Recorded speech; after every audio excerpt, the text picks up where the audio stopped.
This is the Toyota Avensis 2006 model with a 2.2 D4D 150 engine and a 6-speed manual gearbox. Today we're going to change the caliper. So the caliper is kind of stuck on, so much so that the wheel won't actually turn round at all, and the whole of the wheel is heating up. So basically the piston inside the caliper has seized inside. So the first thing to do is get some WD-40 and squirt that bolt there. That bolt's going to have to be undone, and it wouldn't have been undone in the lifetime of this car. So I've had the car 14 years, it's done 170,000 miles, and the caliper's never been replaced, and so there's never been any need for this bolt to ever be undone. But we do need it to be undone, so we'll just leave that on for about 10 minutes and then come back. The next thing I'm going to do is clamp this tube here. So the brake comes along this pipe and then squeezes the pistons in. So to make sure that when we take this bolt off later on, air doesn't come back up the other way, because air's a bad thing for having in brake lines. We're just going to squeeze this tube a little bit, not too much, but just enough so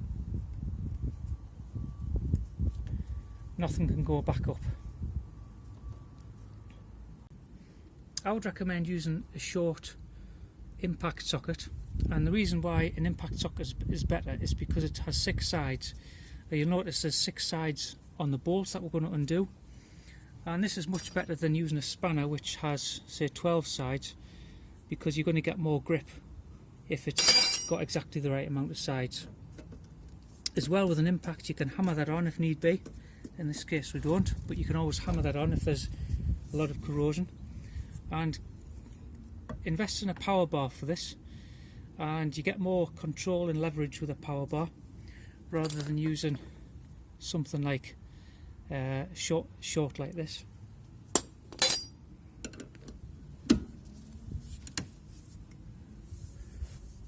No effort at all. So I just want to make sure that can untighten, so we're not going to loosen that just yet. It's easier to undo that while this is all on the car at the minute. Next thing we're going to do is take off this bolt here which holds the caliper onto the carrier. Now unfortunately I can't get the impact socket on this bolt, so I am going to have to resort to a spanner. If you find that you need something more than a spanner, you haven't got the strength, or it's just not budging, what you can do is a little tip: you can put a spanner on top of a spanner, so like this, and that just gives you more leverage.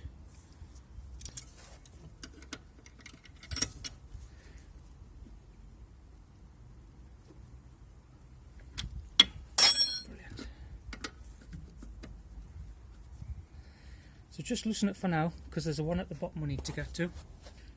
For the second bolt at the bottom, what we need to do is to get we can actually get the impact socket on here. Just hold that on while you undo it.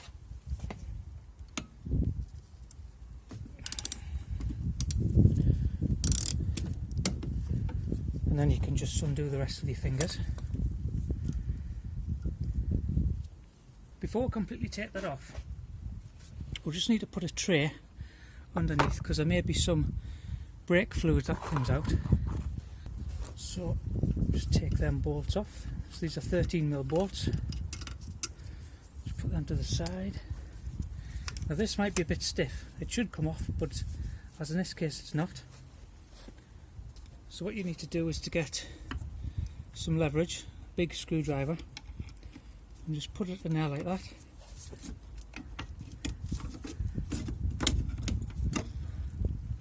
Go. So that's the caliper off. So this is where the fluid comes into the caliper, pushes this piston out, and you can see there the split rubber, and that's the reason why the piston is seized, because water has got in there and won't allow it to compress or move anymore. So that is absolutely solid. So I'm just going to undo that.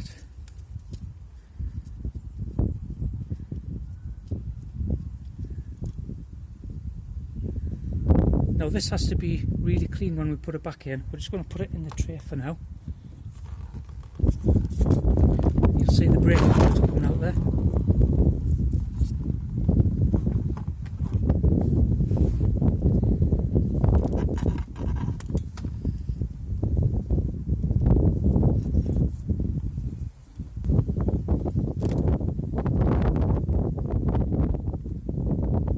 And we can just let that hang, because as you can see, we've got this clamp in place, so no more brake fluid can come down there. Now if you were just replacing a caliper, you could now just put the new caliper back on. But what I want to do, I just want to tidy up this carrier. So to take the carrier off, if we go behind, you'll see there is 2 bolts we need to take off. There's this one there, and there's one at the bottom, just there.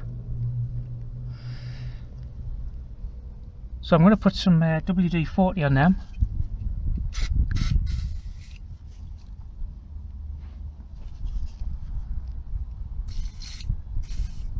Leave that for about 10 minutes. So 14mm deep impact socket.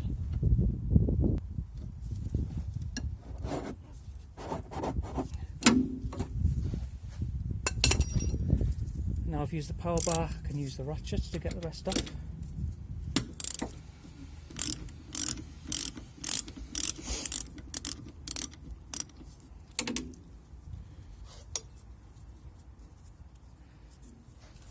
And now the one at the bottom.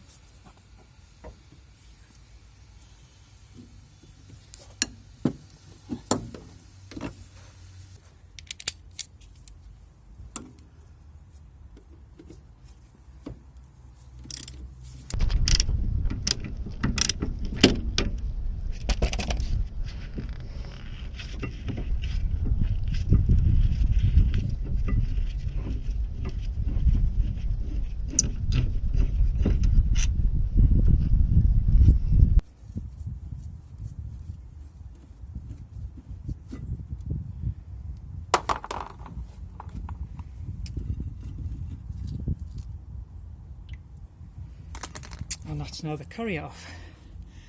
Now the carrier also houses the brake pads. I'm not replacing them, although they will need replacing soon, along with the discs. So when I'm taking these off, I'm just going to make sure I know exactly which side, the inside or the outside, this came off, because the brake pad for the outside is different from the one on the inside. So what I'm doing here now, I'm just taking out these sliders,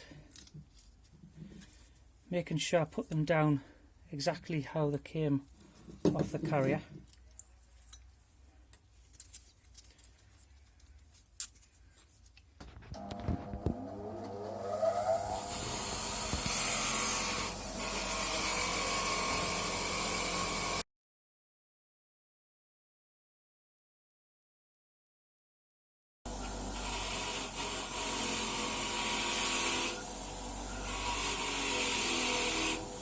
So that's been cleaned up a little bit.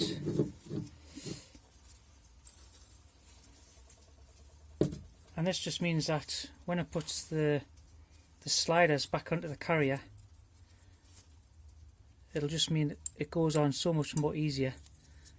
In turn, the brake pads will be able to slide much more easier in the carrier. Right, so this is called car lube, and it's just kind of silicone grease. And it kind of moisturises, a bit like putting moisturiser on your skin, I guess. And you just put a little bit, just come out straight away. You just put that on there like that, and it kind of feeds the rubber and allows it to last longer.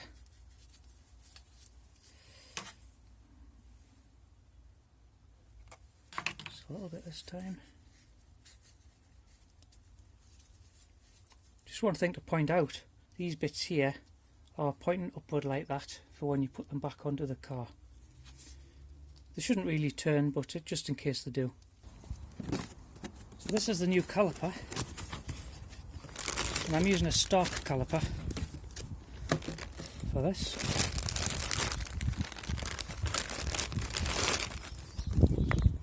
Yeah, so you can see the difference between the old one and the new one there.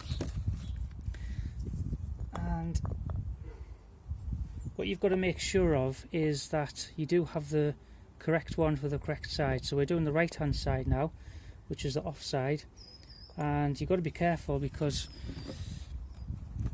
these parts here, you may think, well, you could use that for the left side as well, but you can't, because the bleed nipple always has to be at the top. So that always has to be on that side for the right one. And before I put the carrier back on, I'm just going to put a bit of copper grease along the sliders, and that just allows the brake pads to slide easier.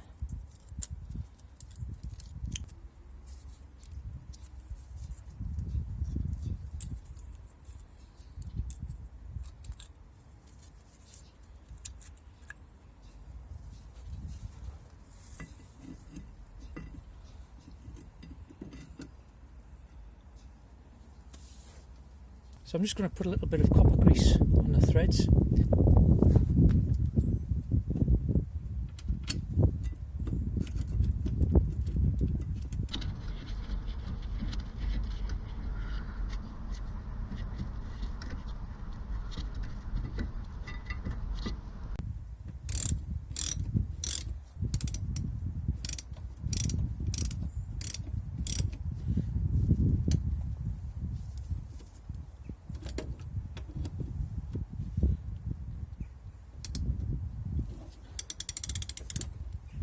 On the clip at the end of the brake line, we can replace this one that came with the car, which is 14-year-old now, with some copper washers that came with the caliper. So this has to go on there like that, and in between we have to have the two copper washers. So the easiest thing to do is, first of all, just put one of the copper washers on there like that, feed that through there, another copper washer in there, and then that can then tighten onto the caliper.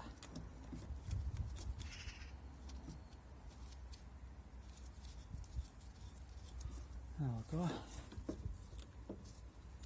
Just tighten it up by hand for now, and you've got to get that guide in that hole that's specially designed. Yeah, there we go. I'm not going to tighten that up till it's actually on the car. And before I put the caliper on, you see where the fingers are, where they hit the brake pads, there and there, and on the back you can see the piston that comes out. I'm going to put some copper grease on the back of there.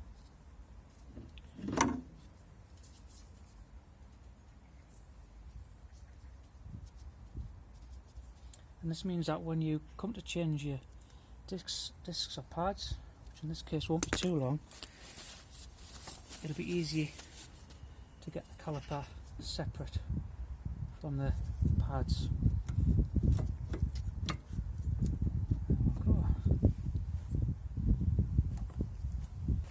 So now take your 13mm bolts, and these need to go in the back. I'm just going to put a bit of copper grease on there. These need to go in the back of the caliper, and they attach the caliper onto the carrier. So there's one at the top and there's one at the bottom.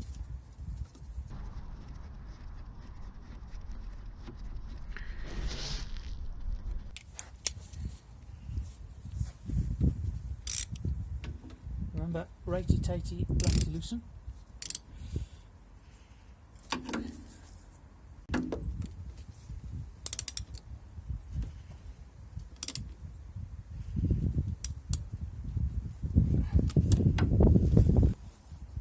So now I can go ahead and tighten up this this union.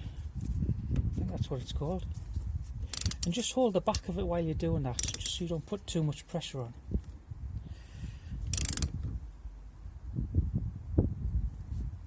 It has to be tight, but not too tight.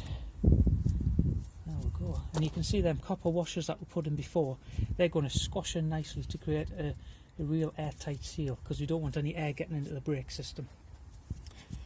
You can see this caliper moves really well now, and the wheel can move around freely now because the piston isn't stuck open.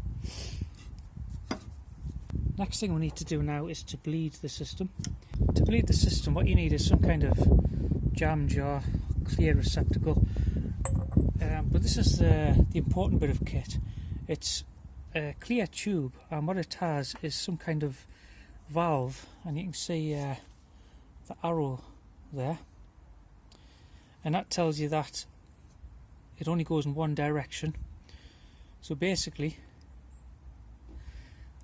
this attaches to the bleed nipple there, and as the brakes are pumped, the fluid comes out there and into the jar, and that also takes out any air that's in the system.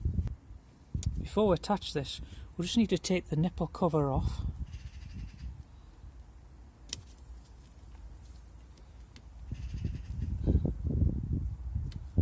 Like that. And just keep that safe, because you'll need that. And to put a spanner on, you'll need a 11mm spanner for this.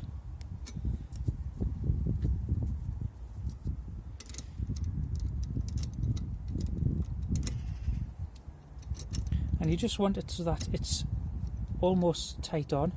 So you need to attach the spanner like that. Over the top, you're going to put this brake bleed pipe over. There we go. Right. I'm going to put the other end of the hose inside the jar. Then you want some .4 brake fluid.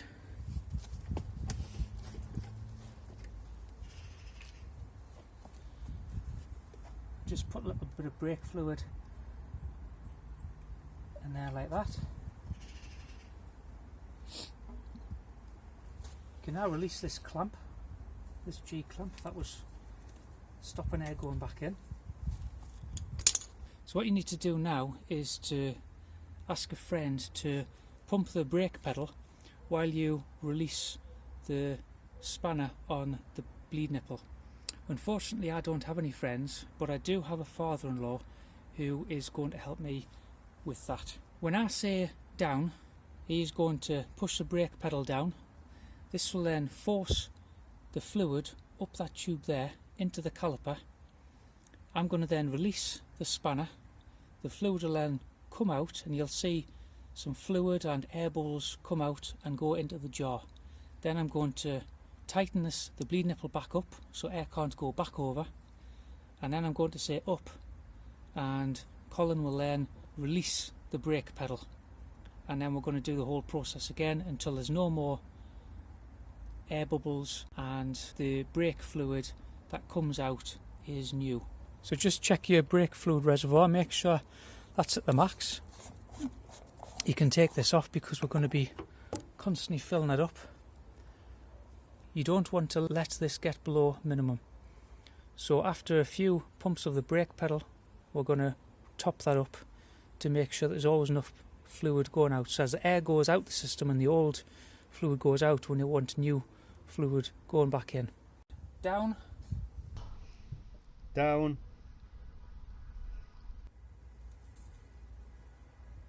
Completely. Up. Up. Down.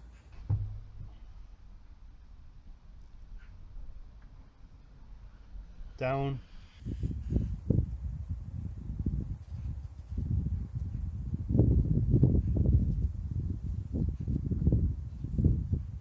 Up.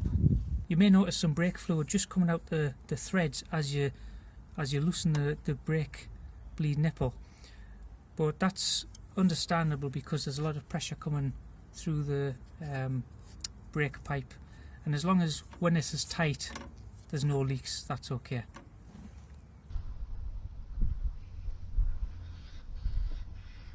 Up. Down.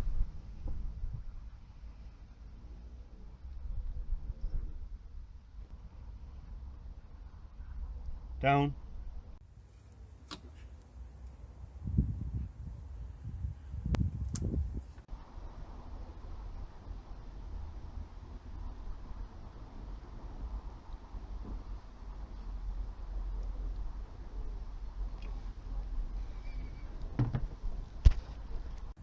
Up.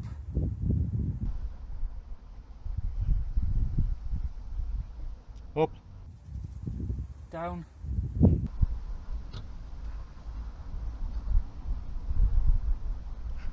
Down.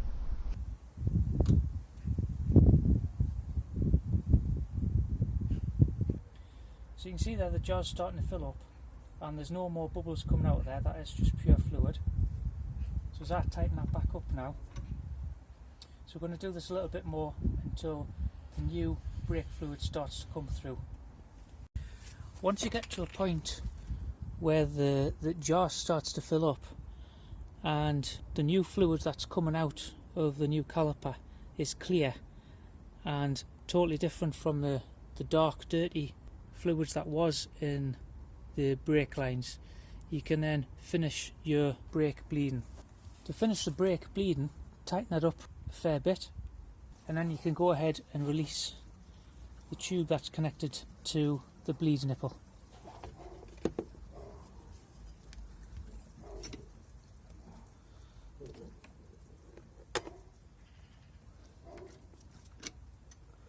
And don't forget to put the bleed nipple cover back on.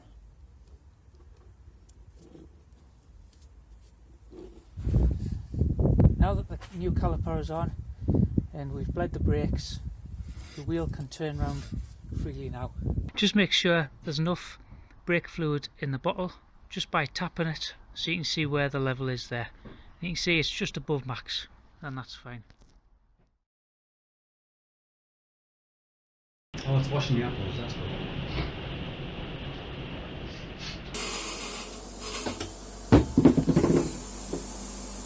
I'll take that bit out. The impact socket on this bolt, so I am going to have to resort to a spanner.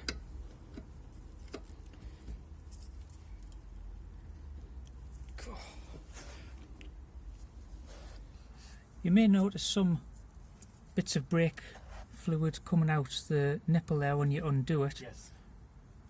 I've never seen that. You may notice some